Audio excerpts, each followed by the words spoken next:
नमस्कार।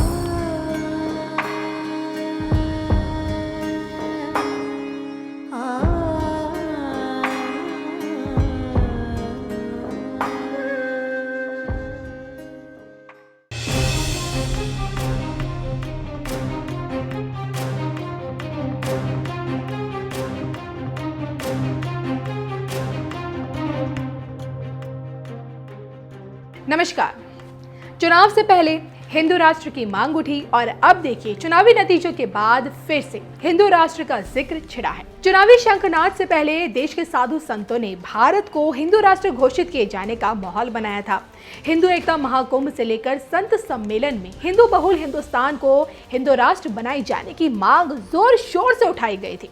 जगत गुरु स्वामी रामभद्राचार्य से लेकर जूना अखाड़े के महामंडलेश्वर यतीन्द्रानंद गिरी ने तो देखिए इस बात की भविष्यवाणी भी कर दी थी कि अब भारत का हिंदू राष्ट्र बनना तय है। और आपको याद होगा संत सम्मेलन में साधु संतों के जमावड़े से एक सुर में भारत को फिर हिंदू राष्ट्र बनाए जाने की मांग उठी और देश भर के तमाम संतों ने भारत को हिंदू राष्ट्र बनाने का संकल्प भी लिया था।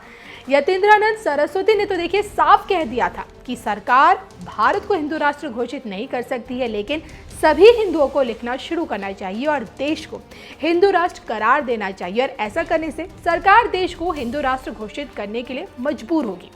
तो भारत को हिंदू राष्ट्र बनाए जाने के साथ साथ सुभाष चंद्र बोस को देश का पहला प्रधानमंत्री घोषित किए जाने और धर्म परिवर्तन के खिलाफ मौत की सजा दिए जाने की भी मांग जोर शोर से उठाई गई थी।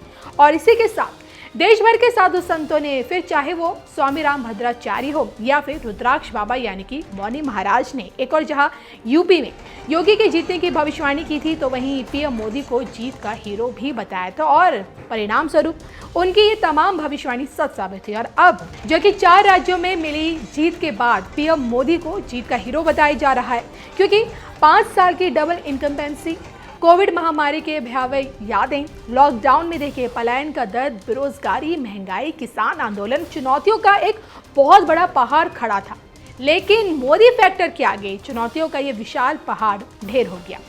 देवभूमि उत्तराखंड में तो देखिए मोदी ब्रांड के दम पर 22 साल का मिथक टूटा और सूबे में बैक टू बैक बीजेपी की सरकार बन गई। तो वहीं यूपी में योगी और मोदी की हिट जोड़ी ने 37 साल पुराना रिकॉर्ड तोड़कर फिर से कमर खिला दिया। और इसी तरह मोदी के नाम पर गोवा और मणिपुर में भी बीजेपी सरकार बनाने में कामयाब रही, यानी कि 4 राज्यों में मिली ऐतिहासिक जीत और इस जीत के हीरो देश के प्रधानमंत्री नरेंद्र मोदी। और इस चुनावी जीत के बाद एक बार फिर देश को हिंदू राष्ट्र बनाए जाने की मांग उठी है। और जो कि देखना 2022 का ये जो चुनाव था 2024 का सेमीफाइनल था और इसलिए अब हर कोई ये जानना चाहता है कि 2022 में मिली प्रचंड जीत के बाद क्या पीएम मोदी देश को हिंदू राष्ट्र बनाने में सफल हो पाएंगे। फाइनल से पहले क्या भारत हिंदू राष्ट्र घोषित हो पाएगा और इसको लेकर दिव्य के डॉक्टर श्रीपति त्रिपाठी जी की भविष्यवाणी क्या कहती है, हिंदू राष्ट्र को लेकर उनकी ज्योतिष गणना क्या कहती है, देखिए। दोस्तों नमस्कार, मैं हूं डॉक्टर श्रीपति त्रिपाठी। आइए इस वीडियो के माध्यम से जानते हैं कि 4 राज्यों में प्रचंड जीत के बाद आपको बता दें कि भाजपा में हर्ष की लहर दौड़ रही है। लेकिन सवाल यही है कि क्या वर्तमान प्रधानमंत्री नरेंद्र मोदी एक हिंदू राष्ट्र बनाने में सफल रहेंगे। आइए जानते हैं कि प्रधानमंत्री नरेंद्र मोदी के बारे में ज्योतिषीय गणना क्या संकेत दे रही है। प्रधानमंत्री नरेंद्र दामोदर दास मोदी का जन्म 17 सितंबर 1950 को मेहसाणा गुजरात के वडनगर में हुआ है। यदि उनके जन्म का समय दिन का मध्य मान लिया जाए और यदि उनका जन्म विवरण सत्य है तो उनकी कुंडली के लग्न में लग्नेश मंगल भाग्येश चंद्रमा के साथ पराक्रमेश और सुखेश शनि कर्म भाव में, सप्तमेश और व्ययेश शुक्र के साथ राहु पंचम भाव में, शत्रु सूर्य के घर में और बुध एकादश में स्वगृही होकर मित्र सूर्य और केतु के साथ विराजमान है।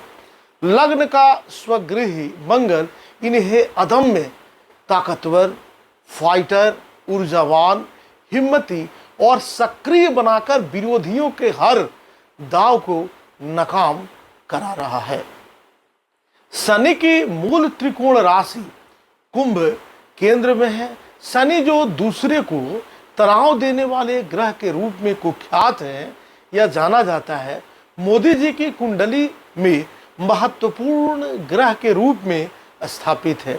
सामान्य रूप से समझें तो उनके लिए ही नहीं बल्कि किसी भी व्यक्ति के लिए, किसी भी जातक के लिए यह स्थिति होशियारी, कूटनीति, अभिनय, योग और अध्यात्म के ज्ञान के साथ राजनीति के माहिर खिलाड़ी के रूप में स्थापित करती है। कर्म भाव का शनि एक ऐसे चतुर राजनेता का निर्माण करता है जो जल्दी बिल्कुल हार नहीं मानता और लंबे समय तक विचार करके जीतने का प्रयास करता है। और कर्म के शनि के साथ शुक्र की युति एक शक्तिशाली राजयोग बनाती है। राजनीति की बिसात पर ऐसे लोग आगे की कई चाल पहले ही चल देने के लिए जाने जाते हैं। मोदी की जन्म पत्रिका में लग्नेश मंगल केंद्र में स्वराशिस्थ होकर रोचक नामक पंच महापुरुष राजयोग बनाया हुआ है। मंगल के स्वराशिस्थ होने के कारण उनमें ओज एवं शौर्य की अधिकता है। जनता का कारक होकर चतुर्थे शनि दसम भाव में स्थित है एवं शनि की पूर्ण दृष्टि अपने ही भाव पर होने से मोदी को जनता का अपार स्नेह, प्रेम और प्यार प्राप्त हो रहा है। मोदी की कुंडली में चंद्रमा नीच राशिस्थ होकर मंगल के साथ युतिकारक होने एवं चंद्र की उच्च राशि के स्वामी शुक्र के चंद्र से दशमस्थ होने से उनकी जन्म पत्रिका में नीच भंग राजयोग बन रहा है। इनके साथ ही महालक्ष्मी योग का भी सृजन हुआ है। चतुर्थेश की चतुर्थ भाव पर दृष्टि उन्हें जन लोकप्रिय नेता बना रही है। मोदी की कुंडली में कर्म क्षेत्र का अधिपति सूर्य लाभ भाव में अपने मित्र बुध के साथ स्थित होकर बुधादित्य नामक राजयोग बना रहा है, जिसके परिणाम स्वरूप उन्हें मुख्यमंत्री एवं प्रधानमंत्री बनने का सौभाग्य प्राप्त हुआ। मोदी की कुंडली में सप्तमेश शुक्र शत्रु क्षेत्री होकर शनि के साथ युतिकारक हैं एवं इस युति पर गुरु की पूर्ण दृष्टि है। गुरु के प्रभाव के कारण मोदी का विवाह तो हुआ, किंतु सप्तमेश के शत्रु क्षेत्री होने एवं शनि के साथ युतिकारक होने से उन्हें दाम्पत्य सुख प्राप्त नहीं हुआ। पंचमेश गुरु के अपने ही भाव पंचम से द्वादश चतुर्थ में स्थित होने एवं पंचम भाव में राहु के स्थित होने से उन्हें संतान सुख का अभाव रहा। आपको बता दें कि मंगल के अनुकूल ग्रह स्थितियों के परिणाम स्वरूप मोदी को 2024 लोकसभा चुनाव में अच्छी सफलता प्राप्त होगी। वे अपने नेतृत्व में राजग सरकार को सत्तारूढ़ करने में सफल रहेंगे। यह स्पष्ट संकेत मिल रहा है कि 2024 मोदी की पुनः देश के प्रधानमंत्री बनने की प्रबल संभावना है। नरेंद्र मोदी मंगल की महादशा में है। मंगल इन्हें इनके हाथों से धार्मिक, आध्यात्मिक एवं जितने भी मांगलिक कार्य हैं वह सभी कार्यों को कराएगा और चिरकालीन या प्रतीक्षित जो कार्य है या चिरकालीन निर्णय के कारण इन्हें नरेंद्र मोदी जो मेक इन इंडिया वाले स्वप्न को बिल्कुल पूरा करते हुए नजर आएंगे। हिंदुस्तान एक अलग तेवर कलेवर में बढ़ता हुआ इनके काल में नजर आएगा। नरेंद्र मोदी हिंदुस्तान को विश्व पटल पे एक नया हिंदुस्तान बनाने में और काम करने में सफल रहेंगे और इनकी कूटनीतिक, इनकी राजनीतिक और लोगों से और लोगों के प्रति जो प्रेम और स्नेह है वह बरकरार रहेगा और आने वाले समय में और इनका ऑरा और इनका व्यक्तित्व उभर कर आएगा। आपको बता दें कि अगर आपने अभी तक यह चैनल सब्सक्राइब नहीं किया है तो सब्सक्राइब करें, शेयर करें और कमेंट्स करें। तब तक के लिए दीजिए मुझे इजाज़त। नमस्कार, जय माता दी, वंदे मातरम।